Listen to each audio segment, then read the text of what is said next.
অনেক দিন আগের কথা। নদীর তীর ঘেঁষে থাকা সুধারামপুর নামে এক গ্রাম ছিল।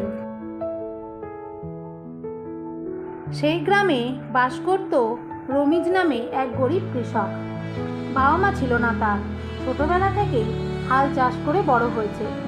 তার একমাত্র সঙ্গী ছিল একটি বুড়ো বলদ, যার নাম ছিল বসনাথ। সারাদিন কষ্ট করে চাষ করত রমিজ, কিন্তু খরা, বন্যা, পোকামাকড় কিছু না কিছু এসে তার ফসল নষ্ট করে দিত। গ্রামের রাজা ছিল দাম্ভিক হেমচন্দ্র রায়।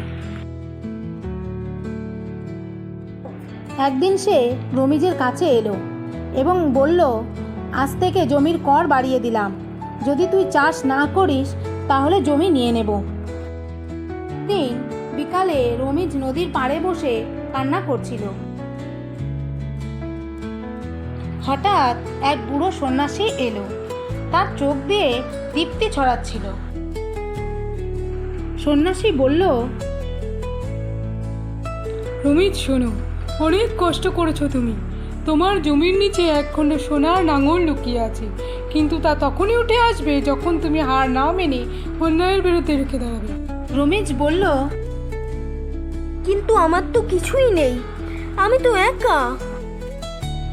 সন্ন্যাসী বলল, তোমার আছে মন, আছে সৎ সাহস, ওটাই তো তোমার আসল শক্তি। সেদিনের পর থেকে রমিজ অন্য কৃষকদের ডেকে নিল। বলল, চলো সবাই মিলে লড়ি। জমিদার যা করে করুক, আমরা পরিশ্রম করব। শুরু হলো এক নতুন সংগ্রাম। এরপর তারা চাষের ক্ষেতের দিকে যেতে লাগলো। একদিন রমিজ যখন তার চাষের ক্ষেতে বসেছিল, তখন জমিদার মশাই লোক পাঠালো ওকে ভয় দেখাতে। সে বলল, যদি সে এই সংগ্রাম বন্ধ না করে তাহলে তার জমি কেড়ে নেওয়া হবে। একদিন গ্রামের ছোট্ট নদীটায় বাঁধ দিয়ে সেচের ব্যবস্থা করলো তারা। ফসল ফলল, হাসি ফুটলো সবার মুখে।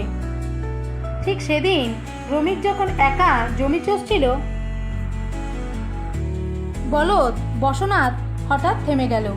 রমিজ খেয়াল করলো নাঙলের আগায় কিছু শক্ত জিনিস লাগছে। সে মাটি খুঁড়ে বের করলো একখণ্ড চকচকে সোনার তৈরি প্রাচীন নাঙল।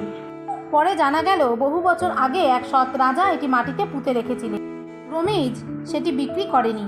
গ্রামের মাঝে এক নতুন পাঠশালা তৈরি হলো, যার নাম রাখা হলো সোনার নাঙল বিদ্যালয়। রমিজ বলতো, এই নাঙল আমার নয়, এটা আমাদের পরিশ্রমের ফল।